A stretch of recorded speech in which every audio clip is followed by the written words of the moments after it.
Las fases de su proceso mental. Asesinos seriales. La captura y puesta en prisión de un elevado número de asesinos en serie psicópatas le ha permitido a los psicólogos y psiquiatras forenses analizar de primera mano el desviado comportamiento que estos exhiben.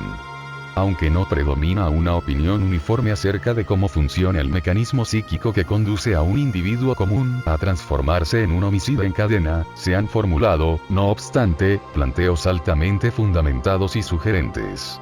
Por ejemplo, ha sido muy difundido el esquema postulado por el psicólogo e investigador policial norteamericano Dr. Joel Norris, quien, después de entrevistar a muchos homicidas en serie, desarrolló su teoría consistente en que durante el proceso cerebral por el cual atraviesa esta clase de delincuentes, necesariamente se presentan varias etapas o fases mentales que dirigen sus acciones hasta desembocar en un desenlace fatal. Al primero de estos estadios se le llama fase de aura, y en el mismo se visualiza un pasmoso grado de confusión en el pensamiento exteriorizado por el individuo, el cual va dejando entrever signos delatores de una psicopatía que llegará rápidamente a convertirse en una auténtica obsesión. El asesino psicópata experimenta con tan virulenta lucidez sus fantasías, que éstas se van mezclando de manera crecientemente peligrosa con la realidad, alcanzando un extremo donde el sujeto afectado no logrará diferenciar entre ambas. El individuo torna a depender de modo progresivo de estas fantasías, hasta un punto donde aquellas comienzan a gobernarlo por completo. Lo que inicialmente se traducía en inofensivos juegos oníricos pasa a ocupar un tiempo y un espacio cada vez más esencial dentro de su vida consciente. La segunda etapa de esta funesta retahíla mereció el nombre de fase de búsqueda. Aquí el maníaco toma la irrevocable decisión de perpetrar el crimen, y comprende que para ello debe hallar una víctima adecuada a sus particulares necesidades. Hay psicópatas que al arribar a este grado, se dan por satisfechos con reafirmar sus fantasías, e imaginan que consuman el delito, pero no avanzan más allá.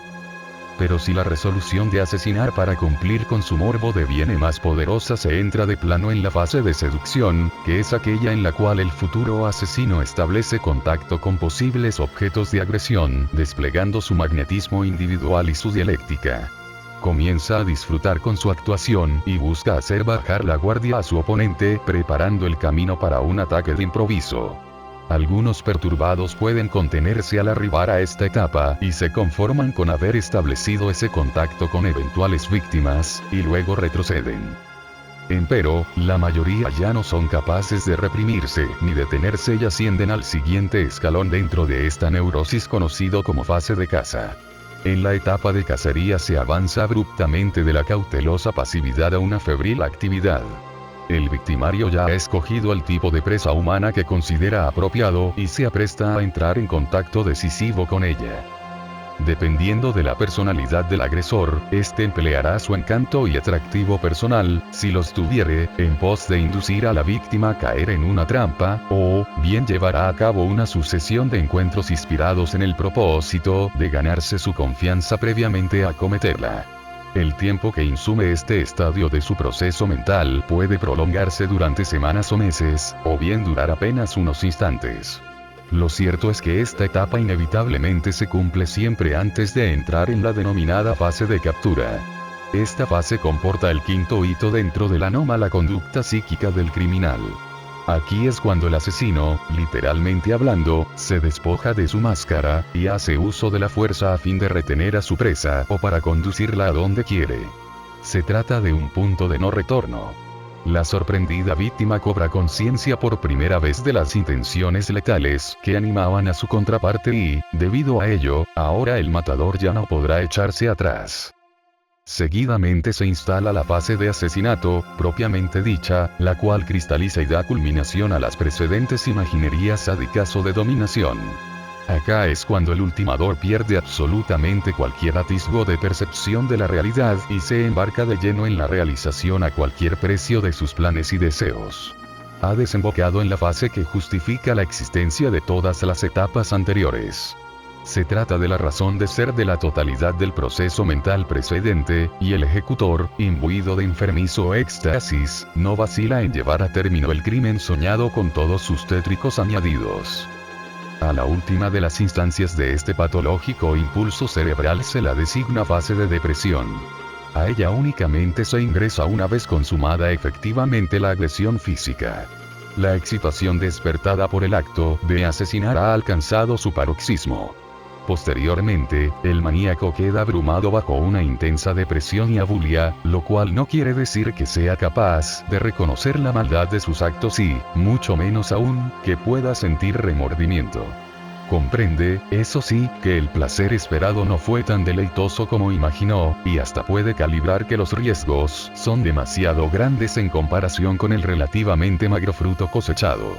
Sin embargo, en caso de que en verdad estemos en presencia de un psicópata homicida, esta fase no dura mucho y, tiempo más tarde, vuelve a transitar de manera sistemática por el antedicho proceso, el que nada más se detiene si el ultimador se enferma o incapacita, o si es capturado, o muere. El asesino, en definitiva, no hace sino llevar a cabo una fantasía de carácter ritual. No obstante, una vez sacrificada la persona agredida, se esfuma la identidad que la misma conservaba dentro del imaginario del criminal. La víctima ya no representa lo que el victimario suponía al principio, a saber, la novia que lo rechazó, la voz retumbante de la madre odiada, o la aplastante lejanía provocada por el padre ausente. Todos estos fantasmas permanecen grabados de la forma más vívida en la psique del ejecutor luego de perpetrado del crimen, y este no ha logrado ahuyentarlos de su interior. Por el contrario, su intangible presencia se torna cada vez más opresiva y ominosa y, metafóricamente, lo obliga a repetir el enfermizo ciclo que lo empuja a volver a matar. El desastre cometido no borra ni cambia el pasado, porque el asesino en serie termina por odiar más. De ahí el carácter adictivo de su mecanismo mental y la imposibilidad de detenerse. El clímax obtenido instantes atrás tan solo resulta un espejismo que no logra compensar esos sentimientos contradictorios, y tampoco llena su hondo vacío ni le sacia la febril ansiedad que lo agobia. ¿Quieres más? Compártelo, dale me gusta y activa la campanita para ser el primero en ver los nuevos videos.